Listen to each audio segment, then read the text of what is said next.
Admission টেস্টের যে প্রিপারেশনটা, স্পেশালি যারা ইঞ্জিনিয়ারিং প্রিপারেশন নেবে, তোমাদের কি মনে হয় যে ইঞ্জিনিয়ারিং প্রিপারেশনটা কি শুধু অ্যাডমিশন ফেজেই স্টার্ট করা উচিত, নাকি একাডেমিক থেকেই এই প্রিপারেশনটা স্টার্ট করা উচিত? তোমাদের জার্নিটা যদি বলতা, তোমাদের পুরো জার্নিটা একাডেমিক থেকে অ্যাডমিশন, তোমরা কিভাবে প্রিপারেশন নিছো, কিভাবে পড়াশোনা করছো, সব কিছু নিয়ে। প্রথমত তোফায়েল। আমি আসলে যখন কলেজে ভর্তি হই তখন সবার থেকে শুনতাম যে 15 ঘন্টা 20 ঘন্টা পড়তে হবে। তা এগুলো শুনে আমি একটু ঘাবড়ে যাই। এরপর দেখতেছিলাম যে সবাই অফলাইনে সেই কোচিংয়ে দৌড়াদৌড়ি করতেছে। আমি আসলে অফলাইনে এত একটা অভ্যস্ত না। তা আমি চিন্তা করলাম সবাই যখন বাইরে পড়তেছে আমি ঘরে পড়ি ডাবল এফোর্ট দিয়ে। তা আমি ফার্স্ট ইয়ারে থাকতেই যতটা সম্ভব সবচেয়ে বেশি এফোর্ট ফার্স্ট ইয়ারে দিছি। ফার্স্ট ইয়ারে আমার মোটামুটি পুরোটা সিলেবাস কভার হয়ে যায়। এরপর আমি সেকেন্ড ইয়ার থেকে অ্যাডমিশন স্টার্ট করি, অ্যাডমিশনের পড়াশোনা। নট নেসেসারিলি যে কলেজ লাইফে পড়াশোনা শুরু করতে হবে, অ্যাডমিশনের টাইমেও এসেও পড়লে কাভার হয়ে যাবে, কিন্তু যত আগে থেকে করে অত বেনিফিট আর কি, অতবার রিভাইজ দেওয়া যাবে, ওইটা আরো বেশি কাজে দেয়। আচ্ছা রোহিত, তোমার জার্নি। আমার কথা যদি বলি ভাই, আমি কলেজ লাইফ থেকেই অ্যাডমিশনের জন্য পড়া শুরু করছিলাম। শুরু থেকেই ফার্স্ট ইয়ারে আমার যখন একটা চ্যাপ্টার কমপ্লিট হয়ে যেত, আমি কোয়েশ্চেন ব্যাংক কালেক্ট করে রাখছিলাম।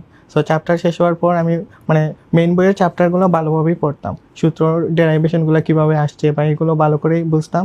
তারপর আমি বেশি বেশি কোয়েশ্চেন সলভ করার চেষ্টা করতাম আর কি। আর কোয়েশ্চেন ব্যাংক কালেক্ট করে রাখছিলাম, তো প্রতিটা চ্যাপ্টার শেষ হওয়ার পর আমি কোয়েশ্চেন ব্যাংকের যে ম্যাথগুলো আছে ওইগুলো করতাম। আর এইভাবেই ভাই কন্টিনিউ রাখছি। আর ওই যে 23 ব্যাচের সাথে ভাই আমি ইঞ্জিনিয়ারিং কোর্সে ছিলাম, সো ওইখান থেকে ক্লাসগুলো করা হয়ে গিয়েছিল সব, আর স্লাইডের সব ম্যাথগুলোও করা হয়েছিল। সো এটা আমাকে আমার অ্যাডমিশন পিরিয়ডে অনেক আগায় রাখছে আর কি। বুঝতে পারছি। তো যারা খুবই টপের দিকে থাকে, এটা আমি খেয়াল করছি, শুধু এই বছর না, গত বছর বা আগের বছরও, তারা কিন্তু ইঞ্জিনিয়ারিং অ্যাডমিশনের প্রিপারেশনটা কলেজ লাইফ থেকেই শুরু করে, ফার্স্ট ইয়ার বা সেকেন্ড ইয়ার থেকে, যেটা তোমাদের দুজনের মধ্যে কমন দেখলাম। আমি নিজের ক্ষেত্রেও বলতে পারি, আমি নিজেও শুরু করছিলাম ফার্স্ট ইয়ার বা সেকেন্ড ইয়ার থেকে আমার ইঞ্জিনিয়ারিং অ্যাডমিশনের প্রিপারেশনটা শুরু হয়েছিল। এটা ভাইয়া আমি বলবো অনেকটা বেনিফিট দিবে আর কি, কারণ অ্যাডমিশন টাইমে আমাদের 3 থেকে 4 মাস সময় পাওয়া যায়।